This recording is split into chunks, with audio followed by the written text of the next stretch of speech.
ये स्टोरी एक haunted flat के बारे में है एंड बिना किसी देरी के वीडियो स्टार्ट करते हैं।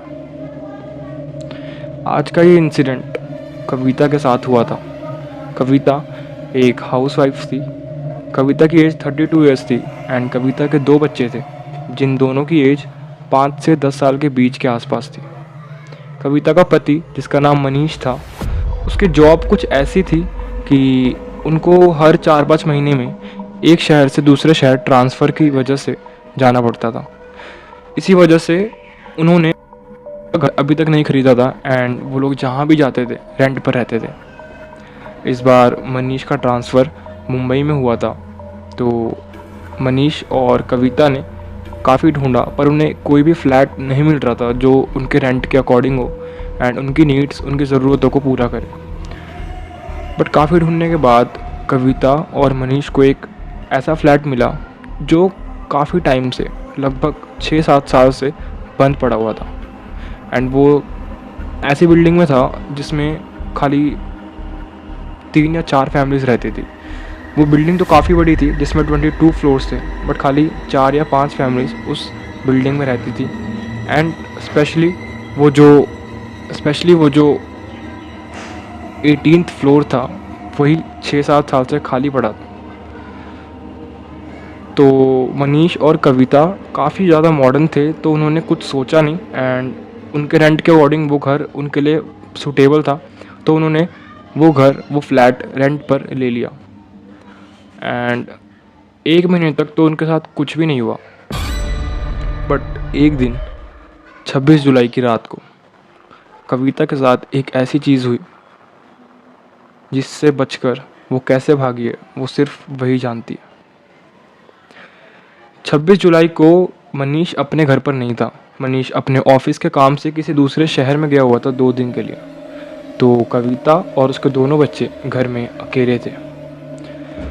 26 जुलाई को बहुत ज़्यादा तूफ़ान आ रहा था एंड बाहर बारिश हो रही थी एंड रात का टाइम हो गया था, तकरीबन 10:30 से 11 ऐसे कुछ बज रहे होंगे एंड कविता ने दोनों बच्चों को उनके रूम में सुला दिया था एंड वो अब हॉल के अंदर सोफे पे बैठ के टीवी देख रही थी, बिकॉज वो पूरे दिन भर काम करके थक जाती थी और छोटे बच्चे थे तो उनको संभालना पड़ता था, उनका स्कूल का होमवर्क, बहुत सारी चीज़ें थी, घर का काम, ये सब करके कविता को उसके लिए टाइम नहीं मिलता था। तो वो रात में आराम से दोनों बच्चों को सुलाने के बाद टीवी वगैरह देखती थी। तो आज भी 26 जुलाई की रात को भी वो टीवी वगैरह देख रही थी एंड अचानक से कुछ स्ट्रेंज चीज़ें कविता के साथ होने लग गई। कविता ने नोटिस करा कि उसके घर में से ही कहीं किसी की रोने की आवाज़ आ रही है एंड ये रोने की आवाज़ काफ़ी ज़्यादा अजीब सी थी। लाइक जब कोई मेंटली अनस्टेबल पर्सन रोता है, हंसते हुए रोता है, कुछ ऐसी साउंड थी वो, कुछ ऐसी आवाज़ थी। तो कविता पूरे घर में ढूंढने लग जाती है कि आखिर ये आवाज़ आ कहाँ से रही है।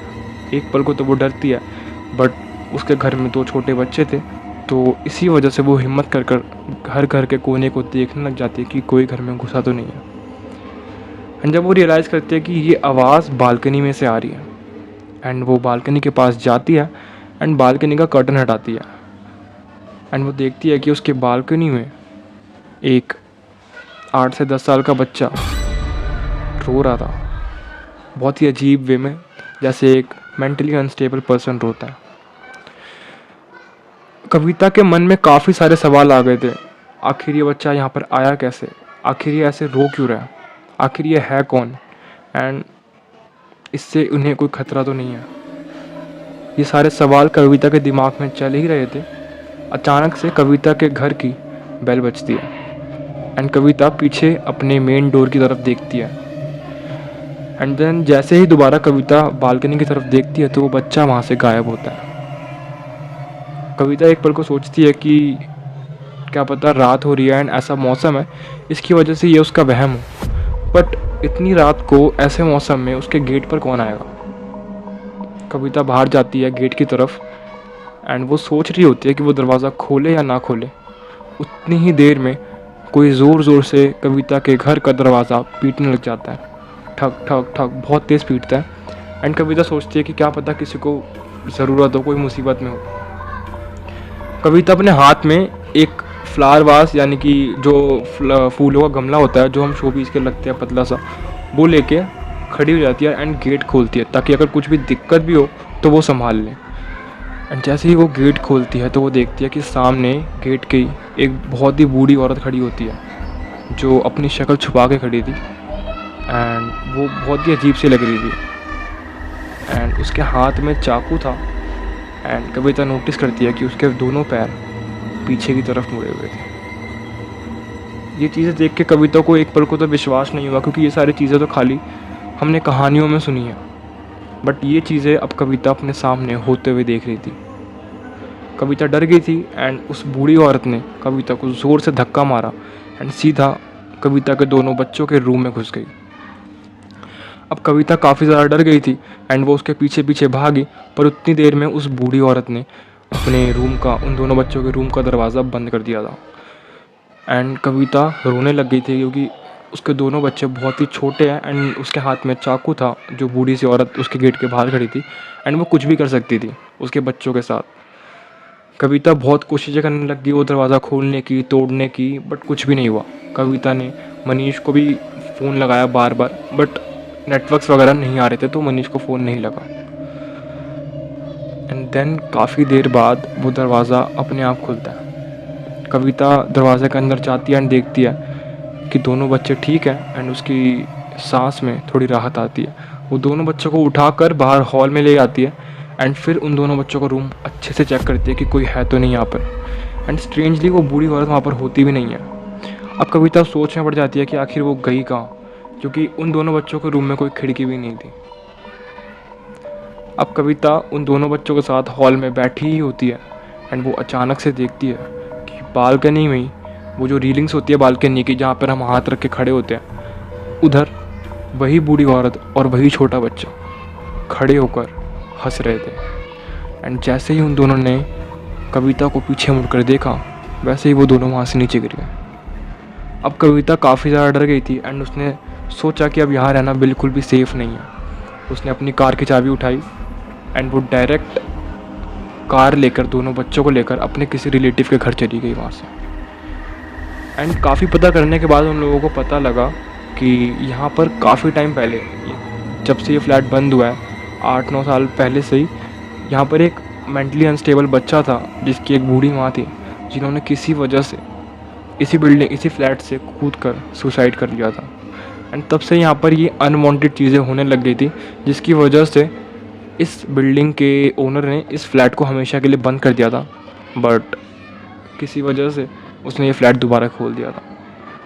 सो अब कविता और मनीष ने वो फ्लैट चेंज कर लिया था एंड उसके बाद से उनके साथ कुछ भी ऐसा अनवांटेड नहीं हुआ।